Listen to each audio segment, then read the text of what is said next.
Yo, what's going on, guys? Frisk here. Welcome back to episode 4 of day 1, and we're starting off things super hot. Just before the trade deadline, the Astros sent us this trade. They said, we're going to send you Abraham Toro, 24 years old, a potential 67 overall third baseman, for Tom Murphy, 29-year-old catcher. Now, because we've got Nottingham and Luis Torrens here in the wing, Cal Raleigh, who really is going to be up to the league probably here in a couple of years, I'm gonna do this trade. We have some holes at third, and I think Toro is gonna be a guy that's gonna be there for us here pretty quickly. Alas, the home run derby.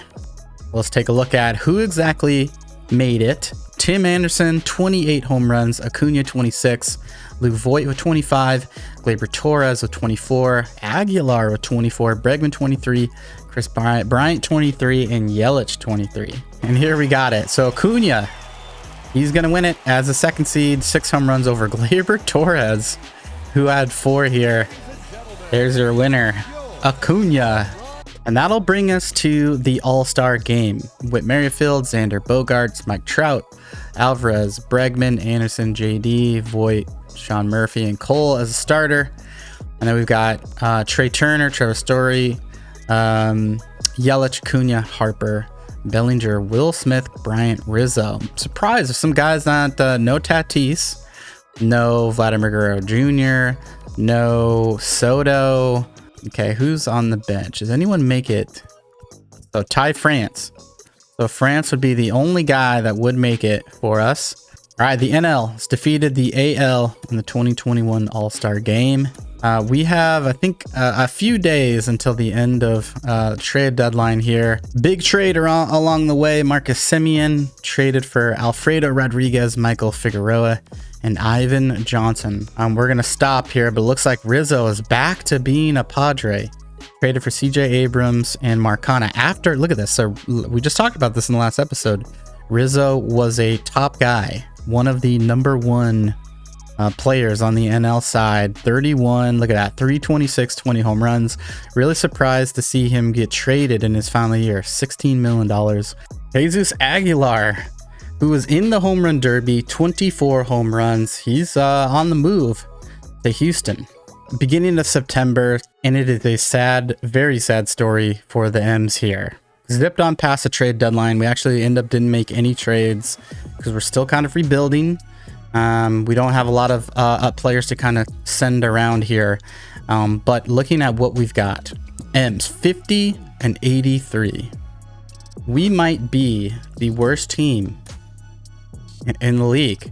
Let's see, 50 wins. So anyone else have less than 50 wins? So Marlins 56, Pirates 52, Rockies 55, Blue Jays 56, Tigers 53. Yeah, we are the worst team in baseball. We've got a long ways to go, guys. We're at the point where it doesn't make any sense here to do anything other than get some guys some playing time. Taking a look at the injury list, some big injuries that really hurt. Luzardo, fractured hand, out to 1 to 2 months. He's only got 25 days left here. Kelnick, he fractured his shin. He's got 3 to 4 weeks. Kyle Lewis, fractured wrist, 1 to 2 months. Reinheimer, tore his shoulder. Asturias, fractured hand. And Wyatt Mills, broken hand. These are all big time guys, especially Kelnick and Lewis. Our entire outfield is basically gone now. And so we're looking pretty rough, guys, to what we have here. So Haggerty's playing left. We've got Donnie Walton playing center, which is rough. And, we traded away some set pieces that could have came and slid in here. Haniger's back now, hitting 234. Seager's around. Nottingham and Luis Torrens are kind of splitting time at catcher since we traded away Tom Murphy. But this is a rough team, boys. Like Gonzalez, 7 and 12, 4.3 ERA. McKenzie, though, our #2 guy right now, 4 and 11, 5 ERA. That's definitely going to hurt the progression. He's still going up. Overall, still going up. B potential, so no cause for concern there yet. Kikuchi, 5 ERA, 5 and 11. Mai, 6 and 7, probably the best on the squad right now. 4.21, and then Sheffield 4.19, 7 and 4. I think we'll bring up Fraley. Move him to the MLB. He'll play some center. Mayfield could get brought up. He's 30. Wani can get brought up. How many options? Yeah, we'll bring up Swanson. Justin Dunn, I think, has... Yeah, he's one option. We'll move him up. Okay, so Graveman's free agent. Seager, this is final year. I don't think we're going to re-sign him. Paxton will be gone too. And Kyle Lewis, I mean, I wanted to keep him around. He just didn't really play that well. Look at that, 229, 330 on base percentage, 700 OPS. That's actually not that bad. The slugging 428. So a little bit of a down year, as you can see, but that average is what hurts this time around. Luzardo, we got to try and re-sign because we just obviously traded him. Kelnick, we're gonna have to re-sign.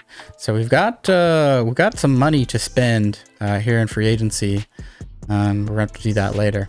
Taking a quick peek at the minor leagues. So our Travelers, top of AA, 39 and 21, and then the Rainiers at the bottom, 62 and 80. And so I think the Travelers they're gonna get some playoff baseball here. I actually wanted to check out one of these games maybe and see how it looks. Okay, so if we do player lock, so we could do Julio Rodriguez again as our player lock. Yet again, Keenan, what's Dylan Thomas? C. Keenan C. Rodriguez is 75 now. Blankenship. Shiner. Yeah. Here's the playoff game. Let's take a quick peek just in this. Let's see what we can do with Julio. Julio Rodriguez hitting 429. Look at that OPS. Well, this is in the postseason. But still, 1800 OPS. Here he goes. Guy on first. What are we going to do here? What are they going to give us? I thought that was right down the middle of the plate. Just a big pop-up though. Here he is again. 3 for 8 on the series of 2 home runs. Really? Torrential downpour. A good pitch. All right, here comes pitch 2 from John King. That's going to stay out. A sinker. Now 3-1. Sam Travis on deck here. Of course, Julio's got the green light though.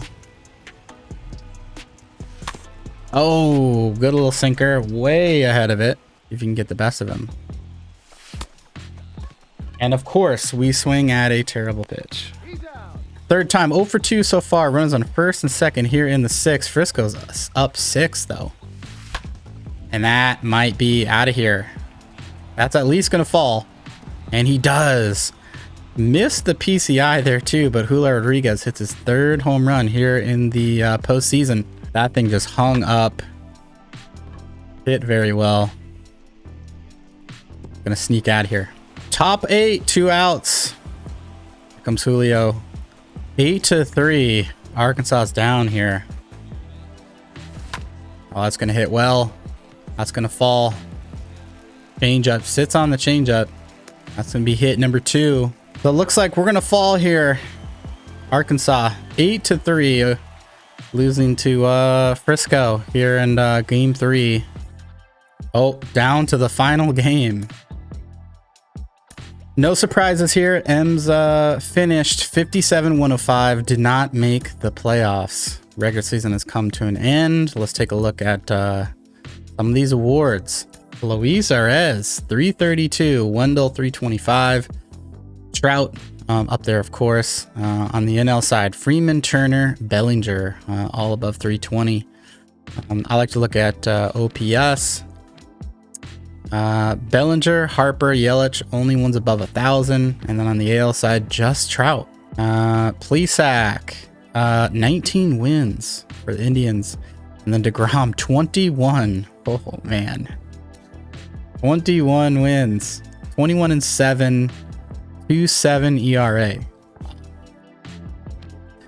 Let's look at home run leader. I want to look at a home run leader. Passa, I did. There we go. Voit with 48. Alvarez, he's been tearing it up. Trout 44. Anderson's up there. On the NL side, Harper. Really? Gurriel. Wow, Gurriel up there with 39. Tied with Bellinger. Soto's 38. Was not an all-star though. 311 average. 1,000 OPS. Not an all-star though. Interesting. There's take a look at the stats. Look at some of these awards real quick here. So MVP, Alvarez, 311, 47 home runs. In the NL MVP, Christian Yelich, 306 at 39 home runs. Okay, Cy Young, Plesac, and DeGrom. We could have guessed that. Batting title, Luis Arraez, and then Freddie Freeman. Doolittle and Hendricks are your relievers. Kirilloff is your rookie of the year. On the AL side, NL side, Jonathan India. What did Jonathan India? How'd he do?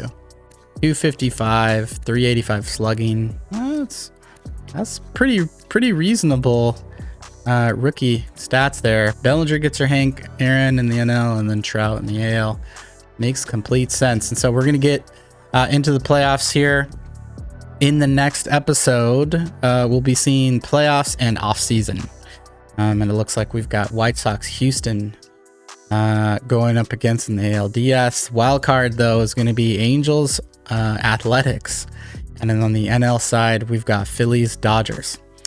But yeah, this is going to be a really interesting playoff run. Cincinnati, Mets, San Diego, Philly, LA, and then the Yankees, Oakland, Angels, Houston, and White Sox. They all made it here. I kind of want to look at standings real quick. Actually, I have to look at the standings because, man, look at that. AL sent 3 teams. This is going to be tough, guys. This is going to be a tough little division. Okay, Mets, Phillies. So Braves, Nationals, Marlins. Okay, Reds on top. Pirates, of course, pretty bad. Man, Rockies and Diamondbacks at the bottom here. Padres with 103 wins. I think that's the best team. Yeah, Yankees 96. Blue Jays 67. Yikes. White Sox 95. This is actually pretty realistic. I think this is what it might be in real life. It's on track, certainly. I think Giants is a big difference. Who knows what Angels will do. But yeah, this is going to be a really interesting playoffs. We got a lot of decisions we've got to make about our team that we're going to do here in the off season. But that's going to do it for this episode. Thanks for tuning in to this one. And until the next one, we'll see ya. Peace.